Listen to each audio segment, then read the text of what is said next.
Where should I aim it, though? I'm not supposed to aim it at any of you, because then I break FERPA rules. That's okay. So, what can I say about Nietzsche and why? What did you think of the reading? Did anybody read the reading? Not till today. Well, that's today. Yeah. Was he writing in English or did he write in German? Oh, he was a well, he was He wrote in German. right. Parts of this are so beautiful. Makes me think then that the translator must have really had beautiful words because part of it's just like poetry. Much of the beginning I couldn't understand, but every once in a while something would peek through and I would get a little light and understand it. But the last page or two is just gorgeous to me. Yeah, well, he's considered exceptional as a writer some of the time. What's interesting though is he has on and off days. We all do. But some of his stuff is just considered extremely poetic and beautiful. Of course, we get into the translations, that makes it more difficult because you're really complimenting the translator instead of Nietzsche. But Nietzsche's specialty was actually ancient languages. That was his specialty in school, and that's what he began writing about. So, especially writing about the ancient Greeks and the ancient Greek plays and things was what his specialty was. And he was, well, if you look at his biography, he was born to a Lutheran family. His father was a minister. He was raised in the house next to the church and constantly would go to the church, of course, as the son of the minister. And I don't know if you get a sense of what the Lutheran church was like, especially in southern Germany, the kind of grim. I think of it as really sort of a grim attitude towards life, and what made it even harder for him as he got older, still as a young child, but like around 8, was that his father ended up sick and started to and basically ended up dying over the course of about 4 years. But he was terribly ill during those 4 years. His brain was being eaten away by the softening of the brain. No one really knows exactly what it was. Lots of people argue it was syphilis, but it could have been other things, who knows. So it was a terrible time for the family. But nonetheless, Nietzsche ended up heading off towards a school, a special school. So he was brilliant. He was recognized as brilliant and sent to a special school. And that school is still there, and it's kind of neat. Bettany Hughes interviews the current rector of the school. So he if you get to see the video, he literally opens up Nietzsche's school records showing what grades he got in the various courses and stuff at that school. And he was a good student in some things, but terrible in others, so that's kind of interesting. But in any case, he was supposed to then go off and become a seminarian and study the same thing that his father had basically been done. But when he goes to that school, he ends up, as many young people do that go to seminary, you start studying things that you believe in when you're a kid, and the way that religious narratives are taught to you when you're a kid, they're aimed at children. And so you begin believing in these wonderful stories as a child, but then as you get older and you start seriously studying things, you realize that you can't really believe what you believed as a child, because they're childish interpretations of the stories, right? You get hit by modern science and things, and you begin to doubt all these things. And so he went through a wave of doubt himself. And in fact, would go home to his sister and Elizabeth and try to tell her, you know, the same things, and that got her all upset, because that's a very upsetting thing when you believe certain things, and those are like central to your belief in what the universe is, why you're the, you know, all that's really, really essential to you. And to have that just devastated, especially by your older brother, is kind of a crisis, right? But so he was going through this crisis, and at one particular point, and Bethany does this too, she goes to the bookstore. Should I look for her? I don't know. I think it disappears for some reason. Sometimes the BBC gets upset with you using their stuff.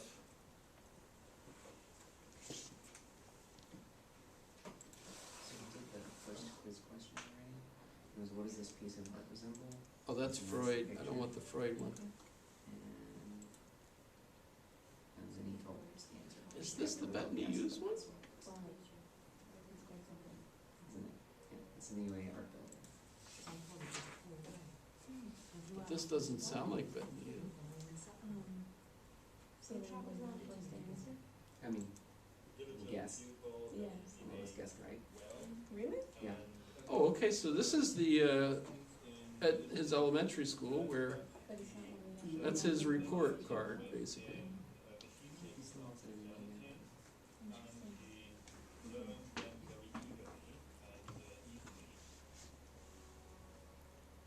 In later life, Nietzsche would declare himself to be the Antichrist.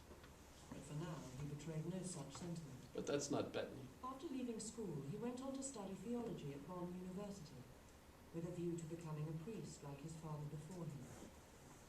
But on Easter Sunday, 1865, he refused to attend Holy Communion with his family at the local church in Marlborough. Later that year, Would you rather watch this at home on your own? in order to study languages and discuss it, or? In a letter to his sister Elizabeth, he explained Can't his hear it reasons. very well. Can't hear it very well. I write this to you, dear Elizabeth. But,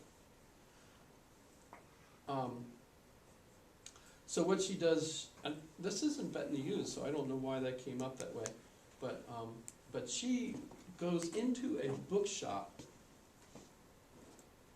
and goes to a particular shelf and pulls down Schopenhauer's The Will and Representation, or whatever, right?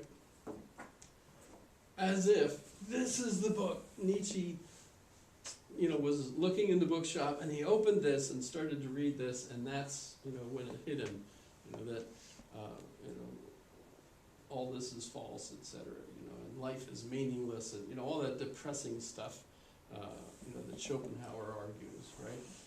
And you know, it's just funny that she almost acts as if like that was the book that he pulled down from the bookshelf, you know, and that's kind of crazy.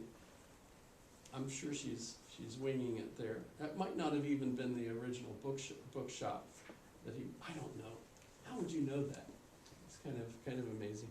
But it's kind of cool in the video to see that and see her like, you know, because she expresses. She goes to like the page, you know, and starts reading it and says, and that's what persuaded him to. You know.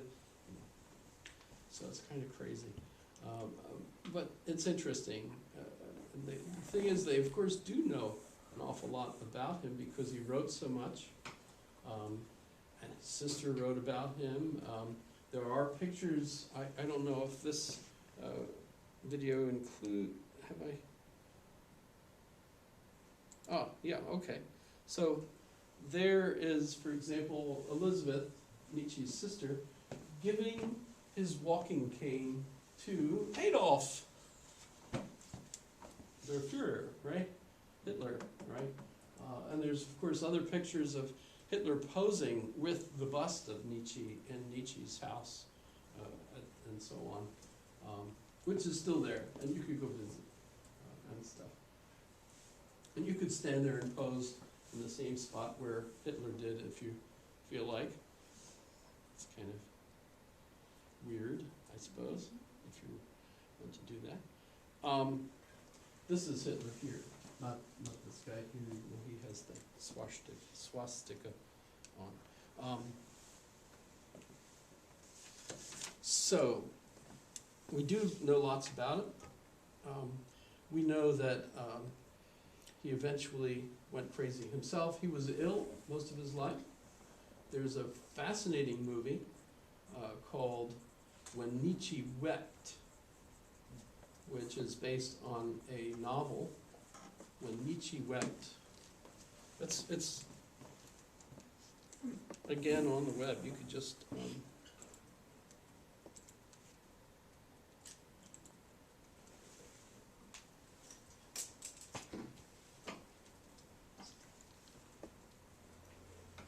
the movie is on the web, so you can actually just go.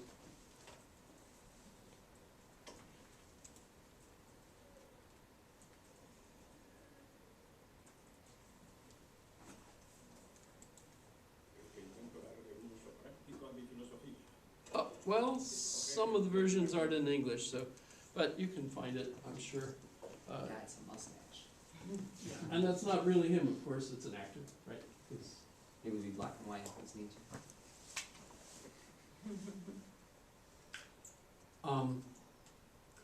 But When Nietzsche Wept is a novel by Irvin Yalom, who's absolutely fascinating on his own. In fact, I have my own interesting story about the first book by Irvin Yalom I ever bought and read, and that was his book,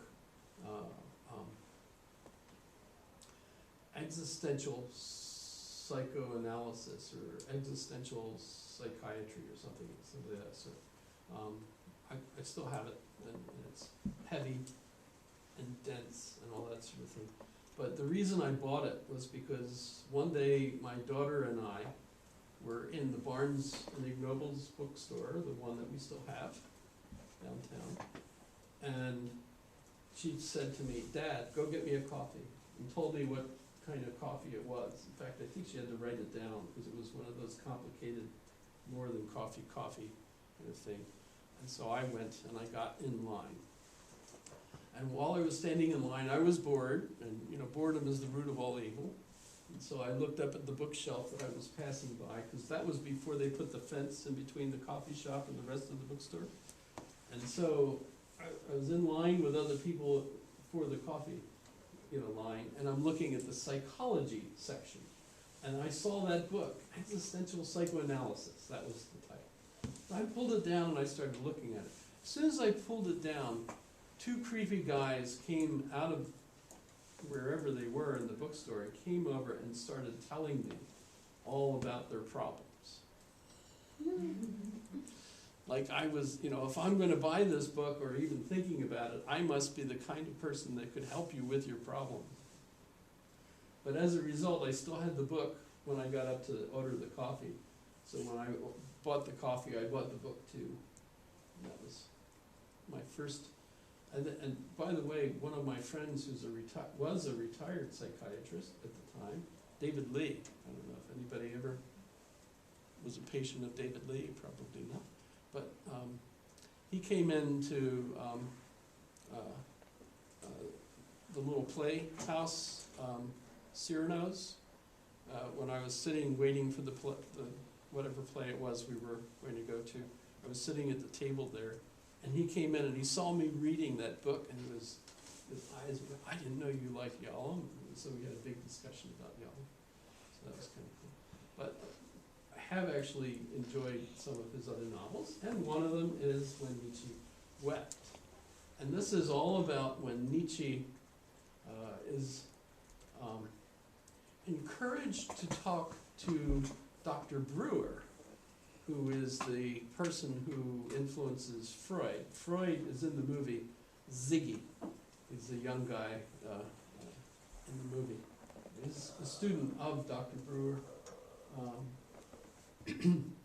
And Dr. Breuer is the one that's using this talking cure, which eventually Freud takes over, and then it becomes psychoanalysis, right?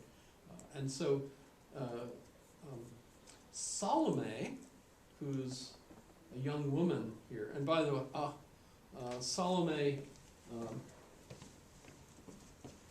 me see if I could find Salome Nietzsche.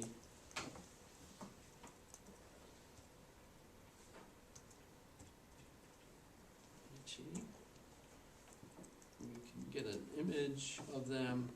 Okay, so either one, I guess. Okay, so this is a real photo of Nietzsche and the German poet that was actually very close to Nietzsche, although much younger.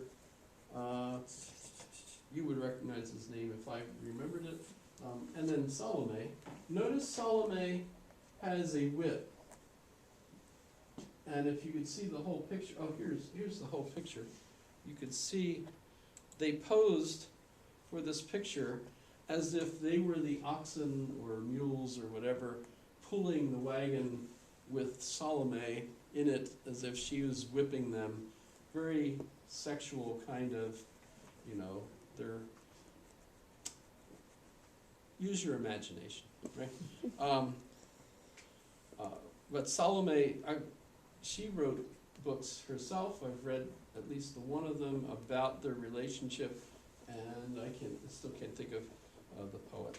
His name actually sounds feminine, but it's not. Oh, does it say on here?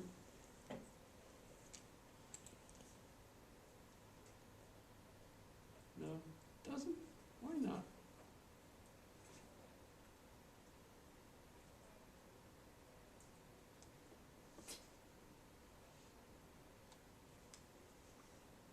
You'd think one of them would say. Is it Paul? It's not Paul.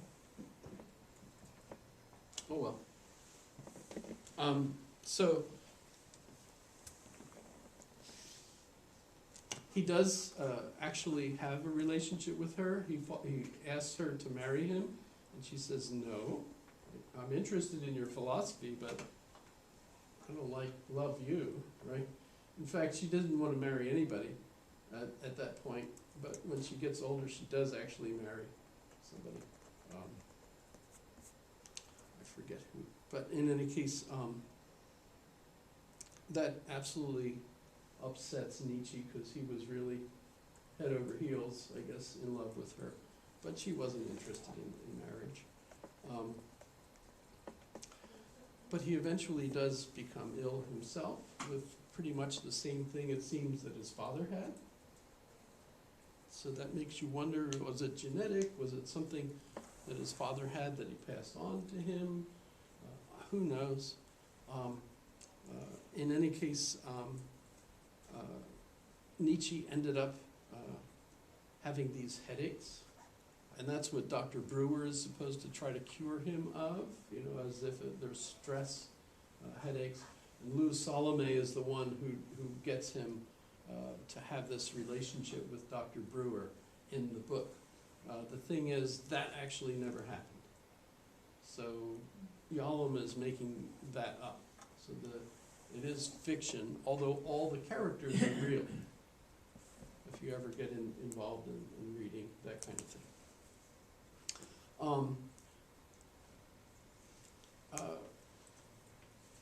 Famously, Nietzsche was living in, I think, Turin? Maybe it wasn't Turin. Tod in Venice, I guess it was. Thomas Mann wrote a novel about it. But so he was living in Venice when he saw a horse that had fallen down and the driver was whipping the horse, and Nietzsche blocked the driver from whipping the horse and cried over the poor horse. And after that, he never recovered and basically went insane. Although he lived at the house where Hitler visited upstairs, and Elizabeth continued to have parties and kind of show him off as if, he was, a significant person, but he was mentally ill and not able to do anything and didn't write anymore after that for about 10 years before he finally died. And it was Elizabeth that gathered the remaining work and had it published, And she was a fan of Hitler and a Nazi, and tried to make sure that Nietzsche's work looked like it did support the Nazi cause. Right? Hitler was a fan, obviously, not only visiting the house and being thankful for the cane, the walking stick, but he ordered all of the Schutzstaffel, the SS, to carry, instead of a pocket New Testament, Neues Testament, right, to carry a copy of Nietzsche's book, Thus Spake, Also Sprach Zarathustra, right? Zarathustra. Zarathustra was the German translation of Zoroaster. So a real ancient Persian prophet that gives us the religion, Zoroastrianism, which is kind of interesting too.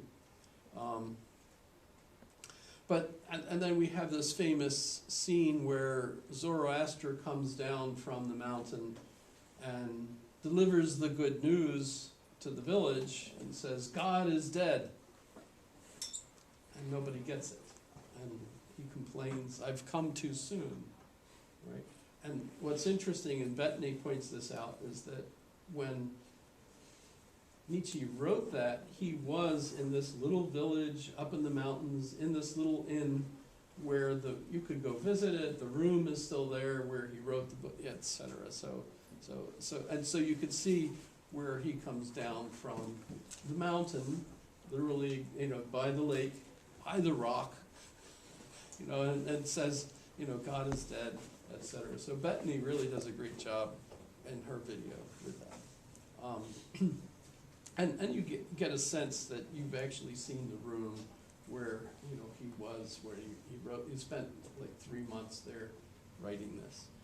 But what does it mean? Well, God is dead is actually a Christian motif. Anybody know why? Jesus on the cross, right? We have killed it by this is actually Martin Luther says this. And remember, Nietzsche was raised Lutheran. God is dead. We have killed him because of our sins. The sins of mankind, right? And the reason that Jesus dies for us is to take away our sins, right? So we have killed him. So that's kind of a Christian motif, the death of God. And by the way, it's not just Christian. There's a lot of gods that die, in mythology. So it's actually a similar pattern to a lot of other gods. And you could trace it. Oh, one of my favorites is Iphigenia. You familiar with her at all, Iphigenia?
Volume's up all the way.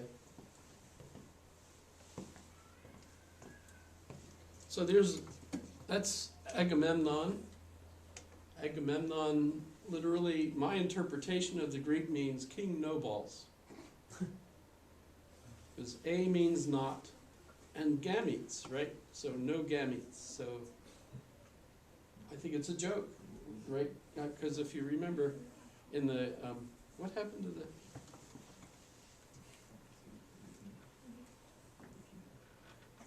I blocked the sound?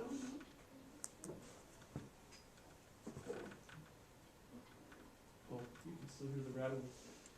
So that's Clytemnestra, Agamemnon's wife, the woman that was on the right.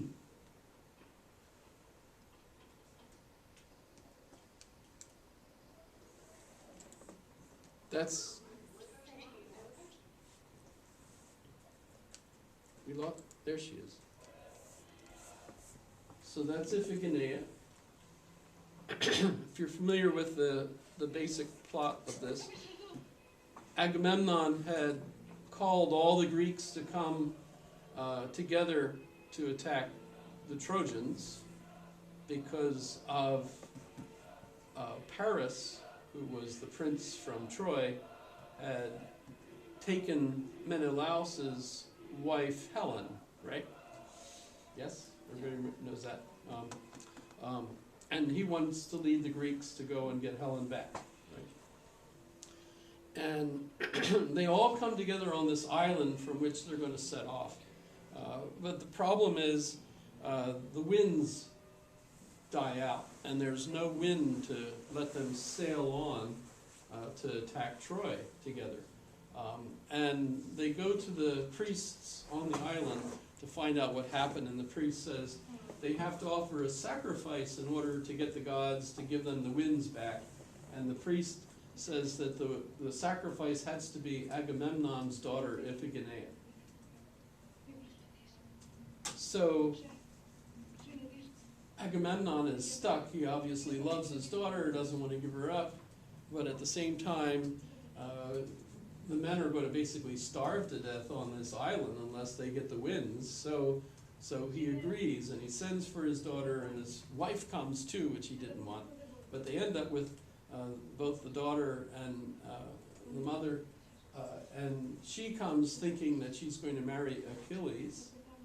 Turns out that was just a ruse to get her there, because she's going to be sacrificed on the altar by the priest, who says that's what the gods need, right? And initially, of course, she's absolutely horrified. But when she comes to realize that the salvation of her people depends on her sacrifice, she willingly goes to the altar to be sacrificed. This is where she's already explaining to her mother how she's okay with this. She's going to go.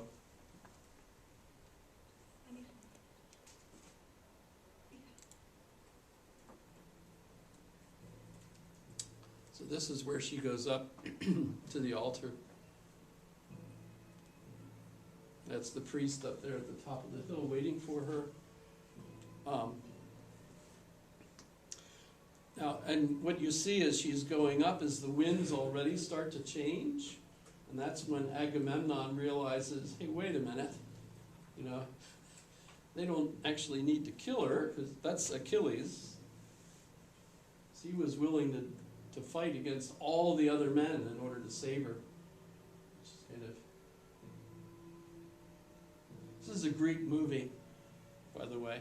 It's online, so you can watch it. And I'm pretty sure there's at least English subtitles on one of the copies of it that's out there. But It's in this one. pardon? There's There in is, there is in this one? I didn't notice. They have them on there.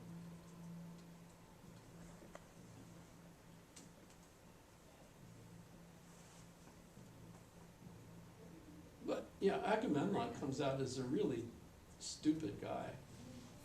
Remember, he's famous for not being able to count how many men he had. There were more than 3, you know. He couldn't count. By the way, this does get him in trouble with his wife. The there's a series of tragedies when he returns from Troy.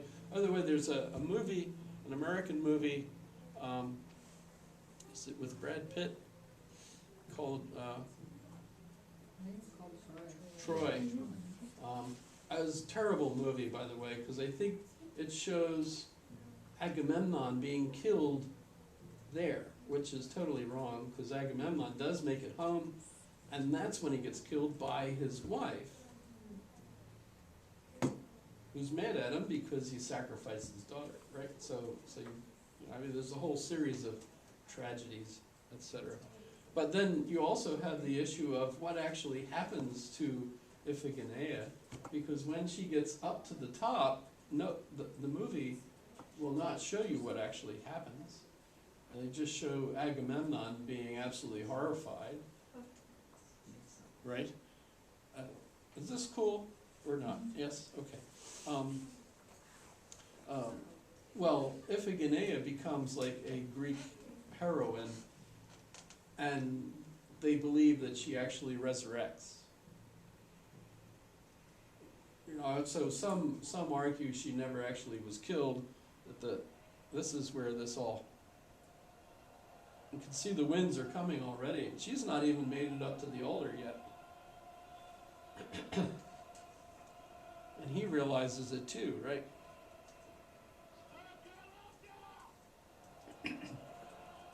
He tries to save her at the end here, but it's too late.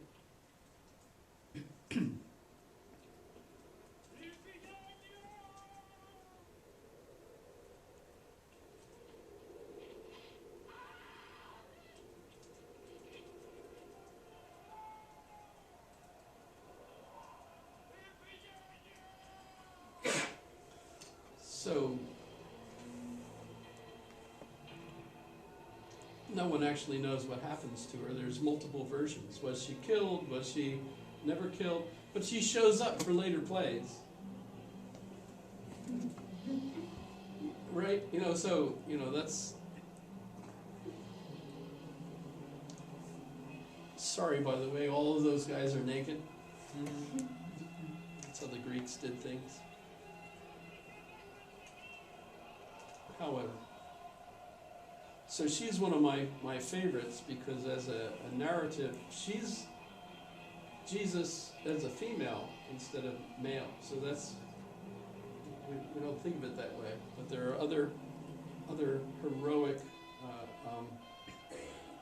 demigods, right? They're so if you think of it this way, Jesus comes across as kind of a actually typical Greek story, not a Jewish story or Hebrew story, but as a Greek story. And remember, St. Paul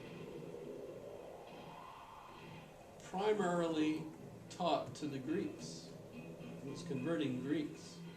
And he seems, if you're familiar with it, they say that Paul was the inventor of Christianity, because the Luke and the Acts of the Apostles are considered to be Paul's version of those events.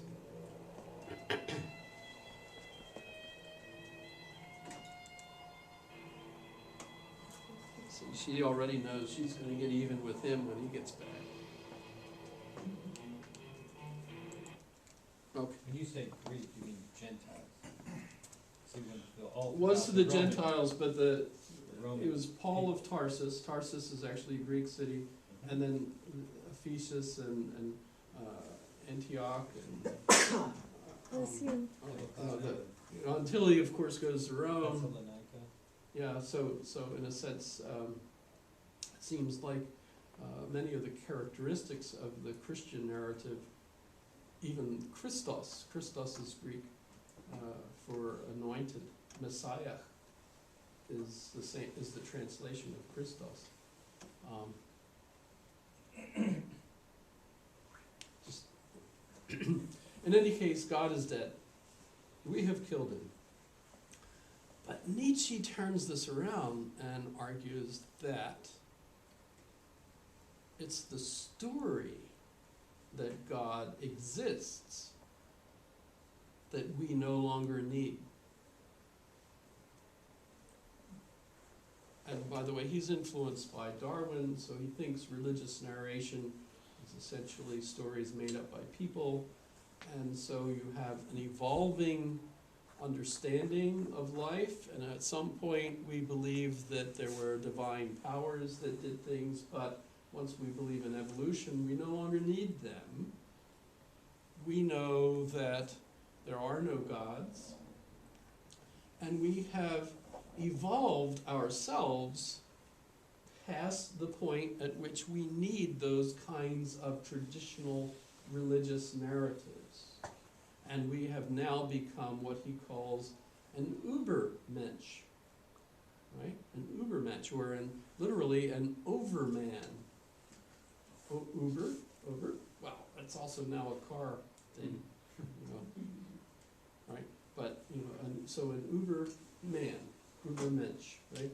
And so you end up with him basically saying, and kind of asked this when we were talking about Rorty, do you believe that modern culture, modern social training teaches some individuals to literally become different in the way they think, and in a sense more human? What we think of today as the more important, essential characteristic of being human is our minds, the way we think, right? And so you could look at all the others out there that are not thinking that way. You would hope that, well, if you get them in school, you could train them so that they will think that way.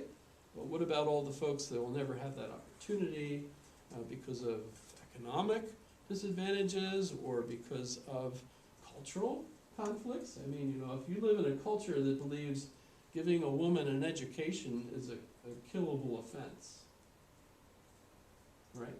We have that, right? You know, all those folks are never going to have an opportunity.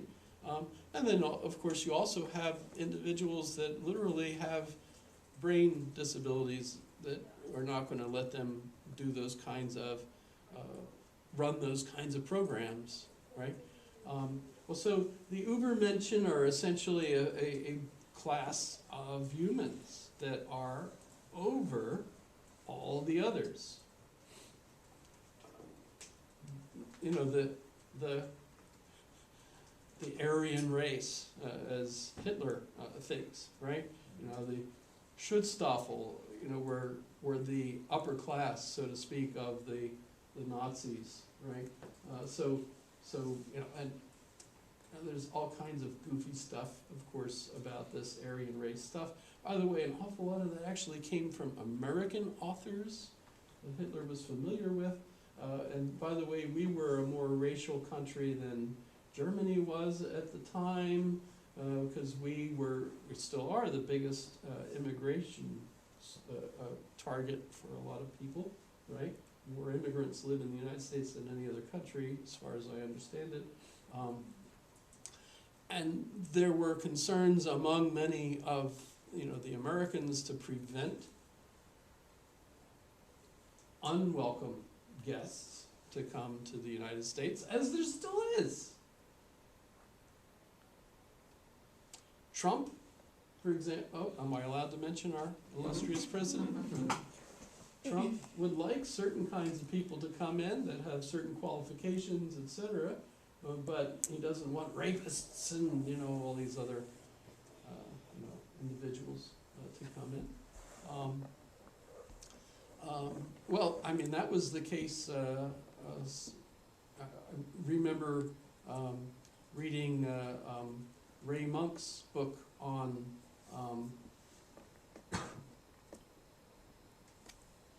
Dr. Atomic.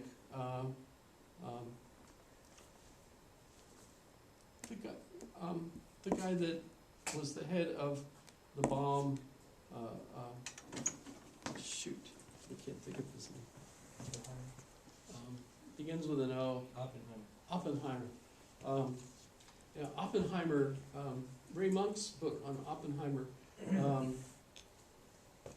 His family moved here to New York. They were Jewish.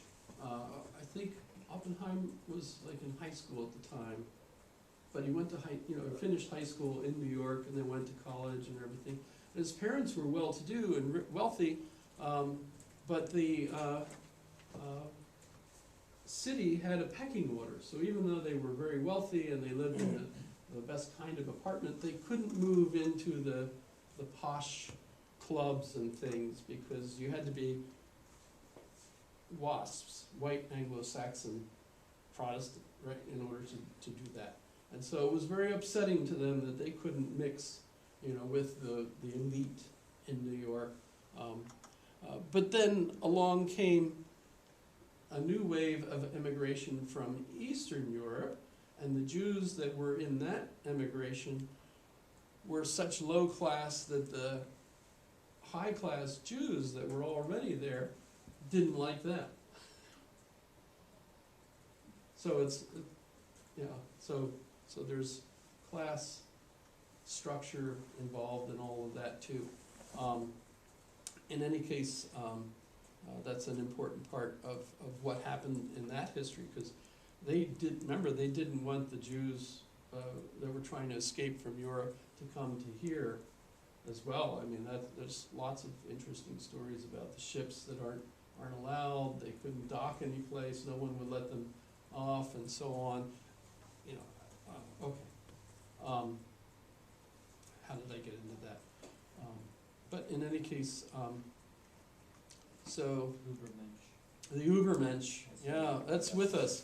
In fact, I'm kind of tainted by thinking about that when I watch things like Harry Potter, or now the new movie, the new set of movies that are coming out about Grindelwald, right? You know, Grindelwald, at that one scene, how many of you have seen the movie Crimes of Grindelwald? Let me.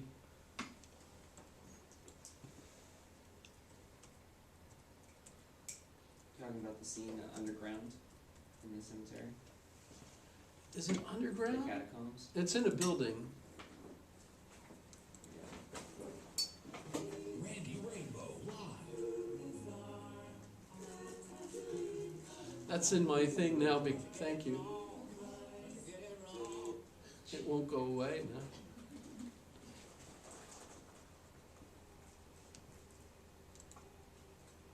For Jesus. Okay, so this is a scene from the movie The Crimes of Grindelwald. This is where Grindelwald gives his speech. Maybe if I raise the speaker, it will be loud.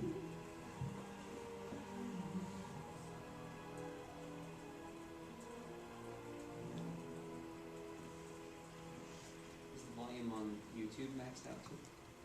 Yes, I think. Yep. What there could be. Ah, here we go. The great gift of your applause is not for me. It is for yourselves. You came today because of the craving and the knowledge